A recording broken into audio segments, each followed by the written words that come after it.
你好有缘人，天下皆知美之为美，斯恶矣；皆知善之为善，斯不善矣。荀子云：与人善言，暖于布帛；伤人之言，深于矛戟。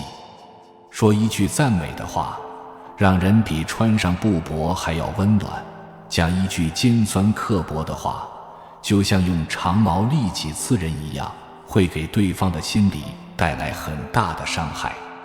说话是人与人沟通的桥梁，生活在社会中，不仅要说话，更要会说话。会说话的人很容易得到他人的信赖，拥有不错的人缘，朋友多了好走路，生活中会轻松很多。在人际交往的过程中，我们会发现，嘴上喜欢说这3种话的人，其实骨子里根本看不起你。第一，喜欢说幸灾乐祸的话。正所谓乐己之乐于其悲之悲。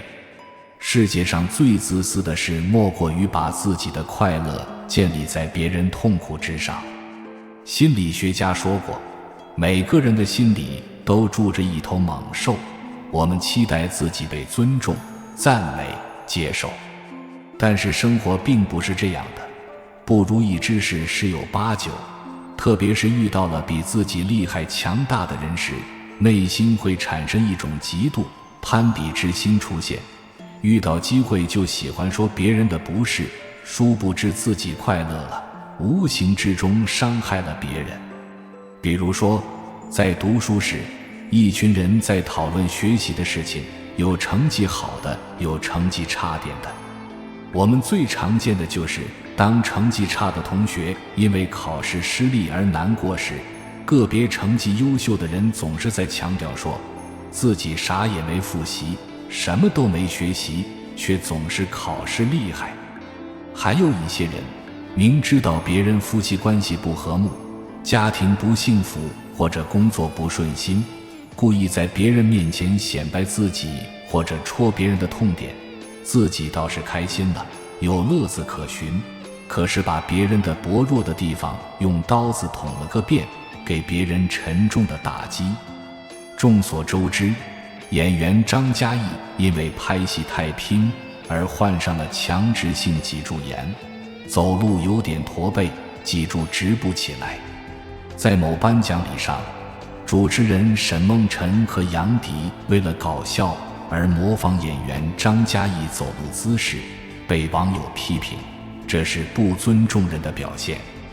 自己贪得一时的快乐，是踩在别人的痛苦之上，这不是幽默，也不是有趣，而是一种伤害，是没有教养的体现。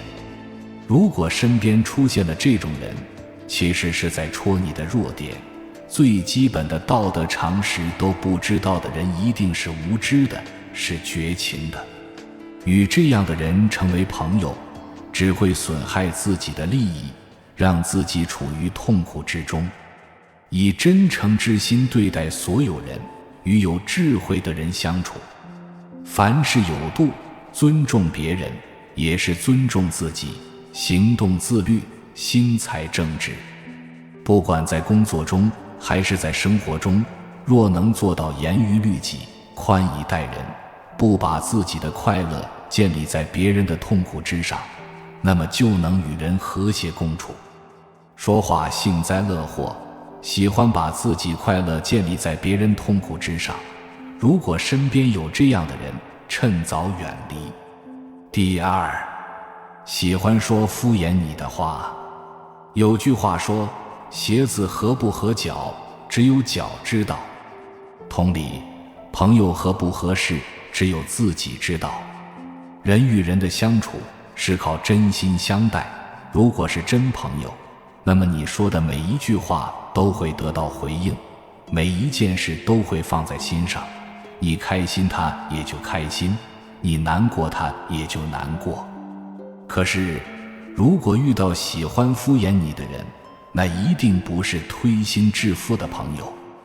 你说的话随意几句打发，所经历的事情一无所知，平时爱理不理的样子，被忽视的感觉很难受，心瞬间就凉了。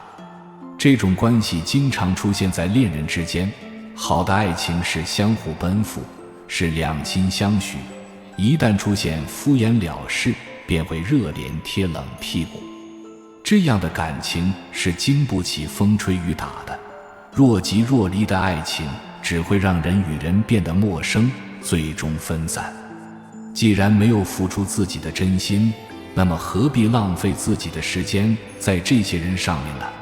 不重视自己，敷衍自己，都是因为自己的地位不重要，所以身边出现了爱说这种话的人，尽快远离吧。第三，喜欢说不以为然的话。这件事情很容易的，不是吗？这是常识问题，难道你不清楚吗？不是我说，这件衣服你穿真的不太合适，你觉得你这样是对的吗？这样都做错，你不觉得你很愚蠢吗？